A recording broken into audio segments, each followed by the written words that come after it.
Hello everyone, welcome back to our channel. I hope you are doing well. Today we will learn about government budget. तो आज हम government budget के बारे में जानेंगे। आज हम पढ़ेंगे रेवेन्यू रिसीट और कैपिटल रिसीट। बजट में रिसीट पार्ट को आज के क्लास में हम डिस्कस करेंगे। So let's start government budget. पहले देखते हैं मीनिंग। गवर्नमेंट बजट होता क्या? A government budget is a statement showing estimated receipts and expenditures of the government during a given year. In India, the budget year is called the fiscal year. India में budget year को fiscal year भी कहते हैं। 1 अप्रैल से 31 मार्च तक का जो year है। अच्छा, बजट होता क्या? एक ऐसी स्टेटमेंट जहाँ पे एस्टिमेटेड एक्सपेंडिचर और रिसीट्स दिखाई जाती हैं। ये कितने खर्चे होंगे, एस्टिमेटेड कितने एक्सपेंडिचर है, और रिसीट मतलब कहाँ से पैसा आएगा, अर्निंग्स। रिसीट मतलब वो कहाँ से पैसा आएगा और एक्सपेंडिचर कितना पैसा खर्च होगा। एक एस्टिमेशन है, मतलब एक अंदाज़ा है। एस्टिमेटेड फिगर्स दिखाई जाती हैं, एक्चुअल नहीं दिखाते। जैसे घर का भी बजट बनाते हैं ना, मंथ की स्टार्टिंग में से इनकम होती है, किसी भी घर में कोई सैलरीज आती है तो उससे एक बजट बनाया जाता है कि इतना एक्सपेंडिचर होगा, इतना हमारे पास रिसीट है, इतना पैसा आएगा और इतना पैसा बाहर जाएगा, इतना खर्चा होगा। तो वैसे ही सरकार भी, गवर्नमेंट भी अपना बजट बनाती है। तो जो गवर्नमेंट बजट बनाती है उसको हम कहते हैं गवर्नमेंट बजट। गवर्नमेंट बजट जो सरकार के खर्चे दिखाता है और उनके रिसीट दिखाता है कि सरकार के पास कहाँ कहाँ से पैसा आएगा, कहाँ कहाँ पैसा जाएगा।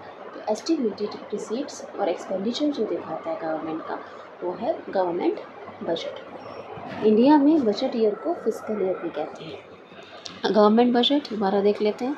Is a statement showing estimated receipts and expenditures of the government during a given year. तो एक साल में गवर्नमेंट के पास कहाँ कहाँ से पैसा आएगा, रिसीट होगा, और कहाँ कितना पैसा खर्च होगा, एक्सपेंडिचर होगा, इसको दिखाया जाता है बजट में। ये एस्टिमेटेड एक्सपेंडिचर और एस्टिमेटेड रिसीट्स इसमें दिखाई जाती हैं। ठीक है, ध्यान रखो।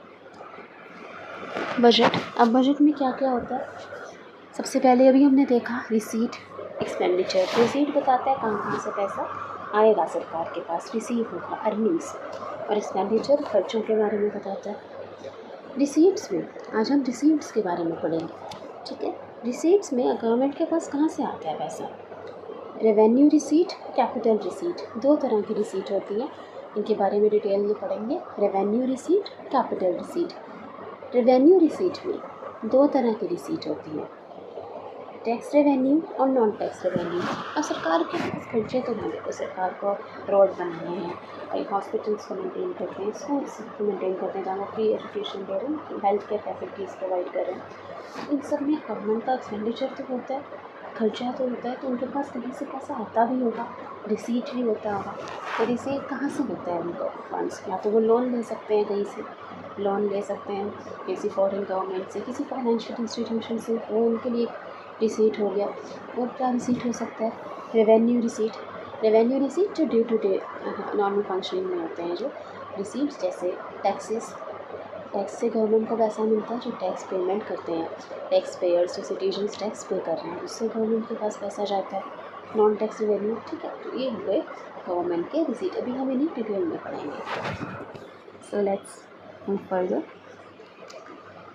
रेवेन्यू रिसीट, अभी हम देखते हैं रेवेन्यू रिसीट के बारे में। बजट के दो पार्ट है ना, रिसीट, एक्सपेंडिचर, कहाँ से पैसा आ रहा है, कहाँ कहाँ पैसा जा रहा है, अर्निंग्स और एक्सपेंडिचर। तो रिसीट में हम पढ़ रहे हैं रेवेन्यू रिसीट। रेवेन्यू रिसीट क्या होता है? The receipts which neither create any liability nor led to any reduction in assets are called revenue receipt. Revenue receipt वो रिसीट होती है जिनसे ना ही कोई लाइबिलिटी बढ़ती है, ना ही कोई एसेट कम होता है। अब जो बच्चे कॉमर्स बैकग्राउंड से हैं उन्हें लाइबिलिटी, एसेट के बारे में अच्छे से पता होगा, लेकिन जिन बच्चों को नहीं पता बताती हूँ। लाइबिलिटी होता है एक बर्डन। एक बर्डन, जैसे आपने किसी से लोन लिया, तो आपको कुछ टाइम के बाद वो लोन चुकाना पड़ेगा। तो जो एक ऑब्लिगेशन, एक बर्डन होता है, उसको हम कहते हैं लाइबिलिटी। और एसेट क्या होता है? Asset is something which gives benefit in future. एक ऐसी चीज़ जो हमें फ्यूचर में बेनिफिट देगी। जैसे अगर आपने किसी को लोन दिया, आपने किसी को लोन दिया तो फ्यूचर में आपको वो इंटरेस्ट के साथ पैसा वापस करेगा, तो ये चीज़ आपको बेनिफिट दे रही है, तो वो हो गया आपका एसेट। ठीक है, तो लाइबिलिटी होती है एक बर्डन, एक ऑब्लिगेशन जो आपको दूसरे को पे करना है, एक बाहर है कि दूसरे को पे करना है पैसा, और एसेट जिससे आपको पैदा होगा, जिससे पैसा आएगा आपके पास। ठीक है, तो रेवेन्यू रिसीट होता है the receipts which neither create any liability, जिससे ना ही कोई आपकी लाइबिलिटी उधार बढ़ेगी, nor led to reduction in asset, ना ही आपका कोई एसेट कम होगा, उसको कहते हैं हम रेवेन्यू रिसीट। रेवेन्यू रिसीट जिससे ना ही आपकी लाइबिलिटी बढ़ेगी, ना ही आपका कोई एसेट कम होगा। ठीक है, जैसे देखो एक तरीका क्या होता है रिसीट लेने का, अगर किसी से लोन ले लिया, गवर्नमेंट की अगर हम बात करें, गवर्नमेंट ने किसी से लोन ले लिया, किसी फॉरेन गवर्नमेंट से, उनके पास पैसा आएगा लेकिन उससे लाइबिलिटी बढ़ जाएगी, लाइबिलिटी बढ़ जाएगी ना, पैसा लोन वापस भी तो करना पड़ेगा। Reduction in asset, reduction in asset हम कह सकते हैं जैसे गवर्नमेंट ने कोई लोन रिकवर कर लिया, गवर्नमेंट ने किसी और कंट्री को कोई लोन दिया था किसी को लोन, तो अब वो लोन रिकवर हो गया, उसके पैसे गवर्नमेंट के पास वापस आ गए, तो उससे भी मनी तो रिसीव हुई, फंड्स आए सरकार के पास, लेकिन एसेट कम हो गया। और अगर लोन लिया किसी से तो लाइबिलिटी बढ़ गई। लेकिन रेवेन्यू रिसीट में वो रिसीट की बात कर रहे हैं कि गवर्नमेंट के पास पैसा तो आएगा लेकिन ना ही तो उनको किसी से उधार लेना पड़ेगा, आपके पास पैसा आ रहा है लेकिन आपको किसी से उधार लेने की ज़रूरत नहीं है, जो आपने किसी को उधार दिया उसे वापस लेने की ज़रूरत नहीं है, तो ना ही आपकी लाइबिलिटी बढ़ रही है, ना ही एसेट कम हो रहा है, फिर भी आपके पास जो रिसीट हो रही है वो है revenue receipt. The receipts which neither create any liability, जहाँ इससे कोई लाइबिलिटी बढ़ेगी, कोई ऑब्लिगेशन बढ़ेगी, ना ही कोई एसेट आपका कम होगा, उसको हम कहते हैं रेवेन्यू रिसीट।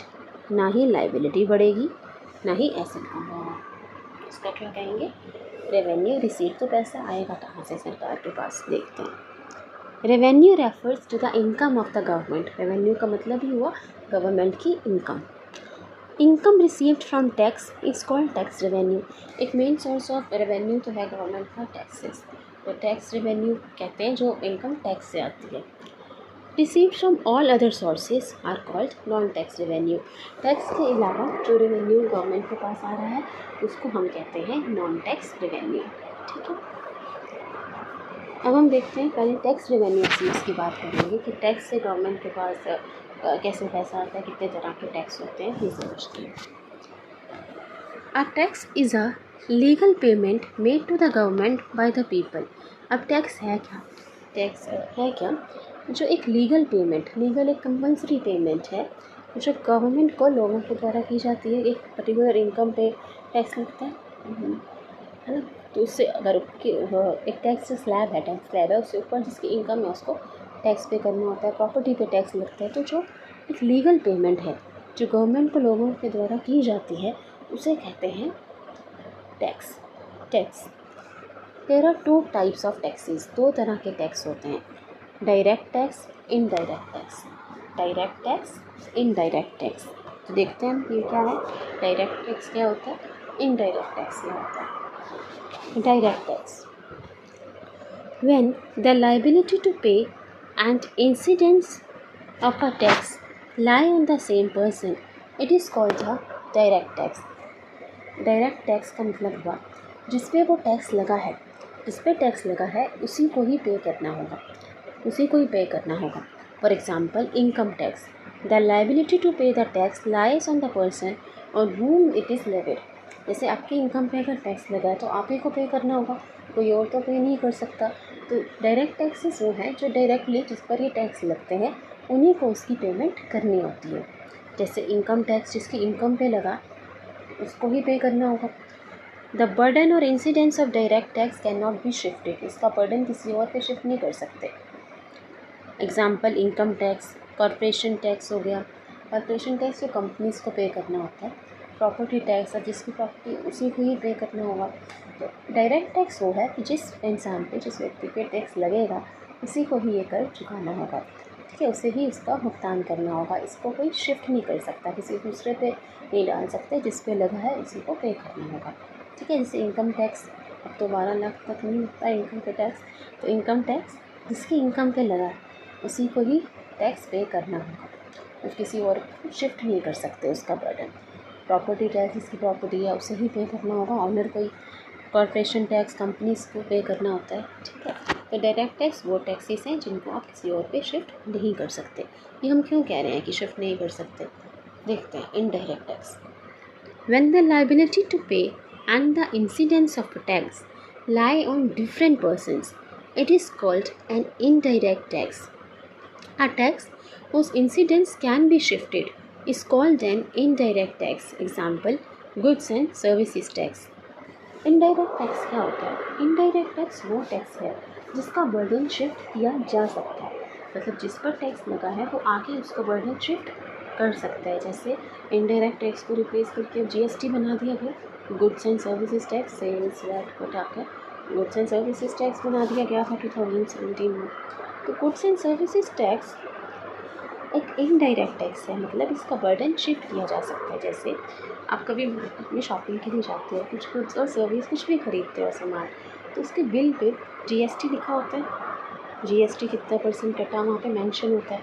किसी रेस्टोरेंट से भी आप कुछ ऑर्डर करते हो फूड, उस पर भी जीएसटी चार्जेस लगते हैं। तो जीएसटी जो उस ऑनर को, जो शॉपकीपर को पे करना था, उसने उसको आप पे शिफ्ट कर दिया, पे उनको करना था लेकिन आप पे शिफ्ट कर दिया, कंज्यूमर पे शिफ्ट कर दिया। तो इस टैक्स का बर्डन जो है वो शिफ्ट किया जा सकता है, किसी और पर डाला जा सकता है, उसको हम कहते हैं indirect tax. Indirect tax, direct tax का बर्डन शिफ्ट नहीं किया जा सकता। अब इनकम टैक्स तो जिसकी इनकम हो रहा है उसे ही पे करना पड़ेगा, लेकिन इनडायरेक्ट टैक्स जैसे गुड्स एंड सर्विसेज टैक्स है, इनका बर्डन शिफ्ट किया जा सकता है, ठीक है। आपने किसी से कोई गुड परचेज़ किया, कुछ भी सर्विस परचेज़ की, तो आपसे जीएसटी लेते हैं, तो उन्होंने वो आप पर शिफ्ट किया टैक्स, तो इनडायरेक्ट टैक्स हो गया।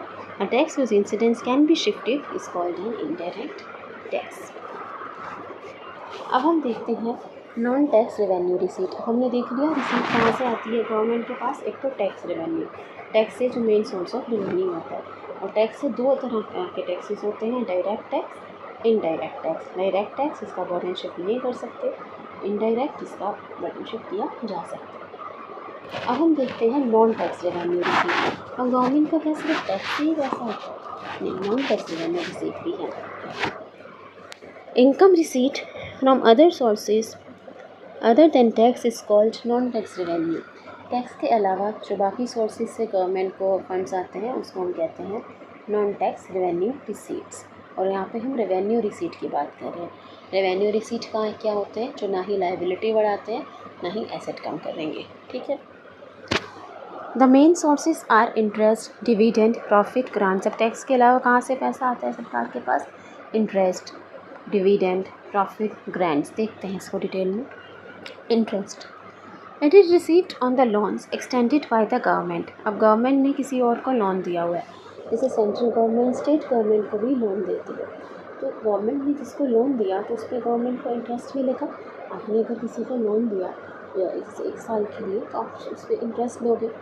आप बैंक से लोन लेते हो, उसमें आपको इंटरेस्ट देना होता है।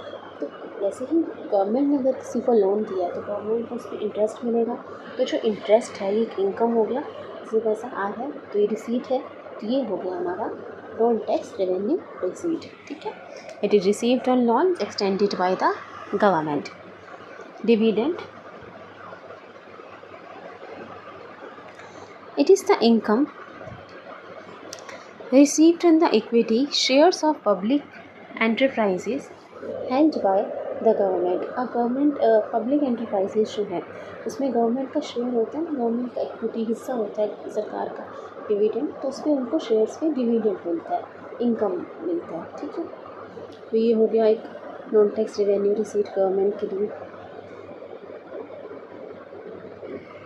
Profit, it is the income earned from the enterprises owned by the government. अब जो सरकार के एंटरप्राइजेज हैं, public sector government owned enterprises हैं, अगर वो प्रॉफिट में जा रही हैं, उसमें मुनाफा हो रहा है, प्रॉफिट हो रहा है, लाभ हो रहा है, तो वो भी तो सरकार के पास पैसा आ रहा है, तो ये भी नॉन टैक्स रेवेन्यू रिसीट हुआ। External grant, it is the financial help received from the foreign government. अगर गवर्नमेंट फॉरेन गवर्नमेंट से कोई फाइनेंशियल हेल्प ले रही है तो ये भी एक्सटर्नल ग्रांट भी एक रिसीट हो गया। Fines and penalty, charges imposed by the government on those who break the law।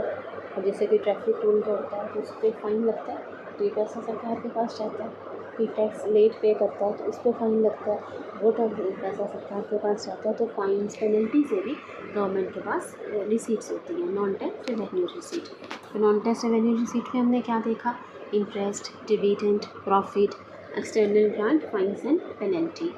ठीक है, अब हम मूव करते हैं कैपिटल रिसीट। अभी तक हमने बात की थी रेवेन्यू रिसीट, अब बात करेंगे कैपिटल रिसीट।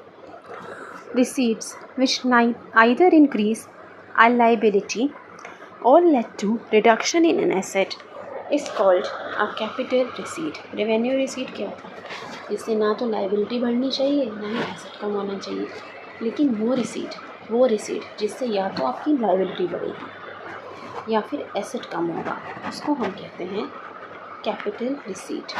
या तो इससे लाइबिलिटी बढ़ जाएगी, ठीक है, या फिर एसेट कम हो जाएगा, उसको कहेंगे कैपिटल रिसीट। देखते हैं इसको अच्छे से समझते हैं, इसमें क्या क्या कंपोनेंट्स हैं। जैसे रिकवरी ऑफ लॉन्स। अब गवर्नमेंट ने किसी को लोन दिया हुआ था, उसको रिकवर कर लिया।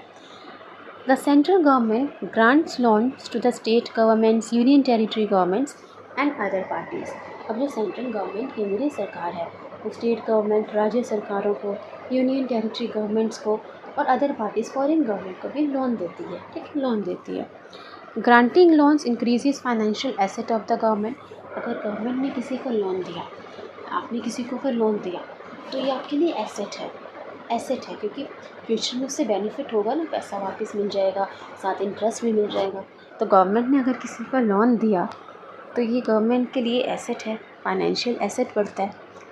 अब रिकवर हो गया ये लोन, तो वो एसेट ख़त्म हो गया। Recovery of this loans is called the capital receipt. इन लोन की रिकवरी को कैपिटल रिसीट कहते हैं। It lets to reduction in asset of the government. अब गवर्नमेंट ने किसी को लोन दिया हुआ था, आपने किसी को लोन दिया से सोचिए, तो वो आपको कुछ टाइम के बाद जब लोन वापस करेगा, सपोज 2 साल बाद, तो वो आपको इंटरेस्ट भी देगा। तो ये आपके लिए एसेट है कि आपको उस लोन पे इंटरेस्ट भी मिलेगा। आपने किसी को पैसा दिया, इंटरेस्ट भी मिलेगा, साथ साथ लोन भी वापस मिलेगा, तो ये आपके लिए क्या होगा, एसेट हो गया। पर जब वो एक बार लोन रिकवर हो गया, गवर्नमेंट ने किसी को लोन दिया था, गवर्नमेंट के लिए क्या था, एसेट था, फाइनेंशियल एसेट।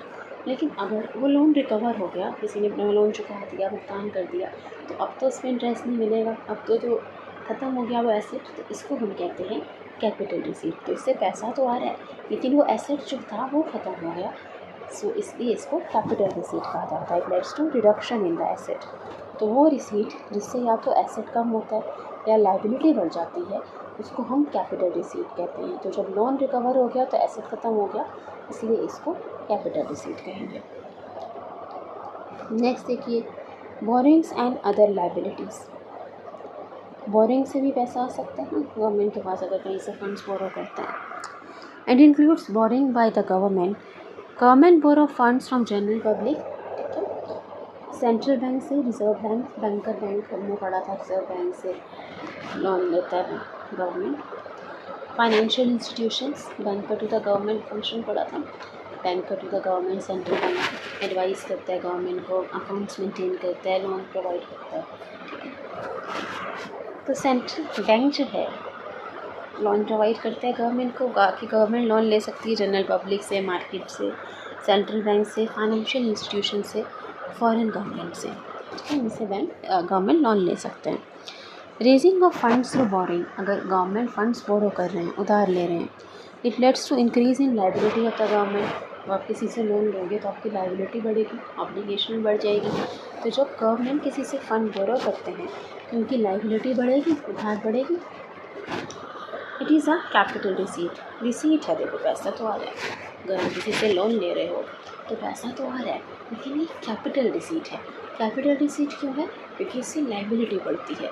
तो वो रिसीट जिससे या तो लाइबिलिटी बढ़े या एसेट कम हो, उसको हम कहते हैं कैपिटल रिसीट। तो इससे एसेट तो कम नहीं हो रहा, लेकिन लाइबिलिटी भी बढ़ी है, तो ये हो गया कैपिटल रिसीट, ठीक है।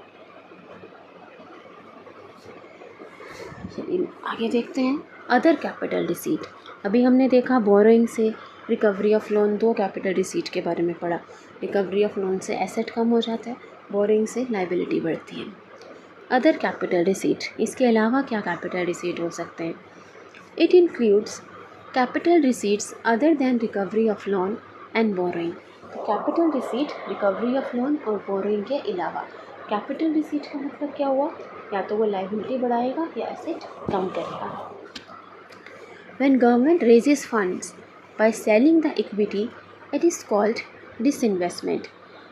It is a capital receipt as it leads to reduction in the asset of the government.